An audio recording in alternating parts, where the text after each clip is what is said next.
Torah says, always be honest, never be a cheetah. Oh yeah, it's time for another episode of Gimme Some Torah.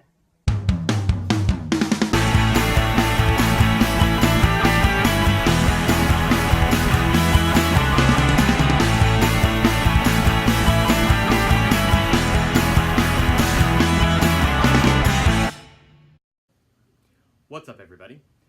The Torah portion this week is called Bemidbar, which is the first Torah portion in the book of Bemidbar, also known as Numbers. The parasha begins with a census of the people. In his commentary, Rashi says that, quote, God counts the children of Israel out of his love for them, end quote. Rashi says that during times of celebration, God counts the nation in order to let the divine presence dwell among them. For instance, God counted the nation after the exodus from Egypt. But, continues Rashi, God also counts the nation to know how many are left after disaster strikes, as happened when Israel worshipped the golden calf. The curious thing about God counting us is that according to a long-standing Jewish custom with biblical roots, we do not count Jews, at least not in a direct manner. If we have to count Jews, we count them in an indirect way, such as by collecting a half shekel from each person, as happens in Parashat Ki Tisa. When we count people for a minyan, a prayer quorum, it is customary to count them not directly, but rather by using the first 10 words of the Ashrei. Ashrei yoshvei veitecha, od yehalelucha sela, Ashrei ha'am chekacha lo. Why are we discouraged from counting Jews in a direct sense? In the Bible, King David was punished with slaughter of his troops when he went against the advice of his general Yoav and did a census of his troops. When King David counted his troops, he demonstrated a fundamental lack of faith in God.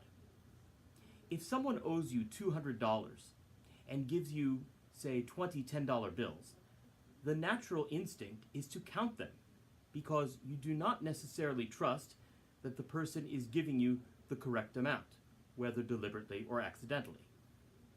That should not be the case when it comes to counting Jews.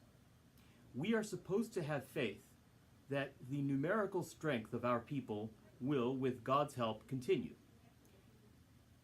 So if counting the Jews is so bad, why does God do it?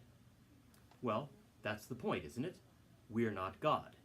When God counts us, it's done out of love. But when we count ourselves, it's more likely to be done out of fear, worry, or excessive pride.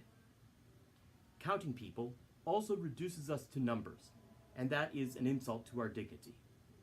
After all, what's the first thing they do to a prison inmate? They give him a number. There are, of course, times when it is absolutely necessary to count the Jews, and there is a permissible way to count them so that demographers can do their very important work. According to Rabbi Shaul Yisraeli, a member of the Israeli Chief Rabbinate, a census can indeed be done if 3 conditions are met. First, the census has to be done for a wholly necessary purpose and not out of mere academic curiosity.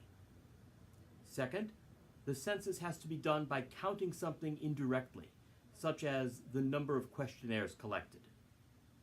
Third, the count must be done in sections and not all at once.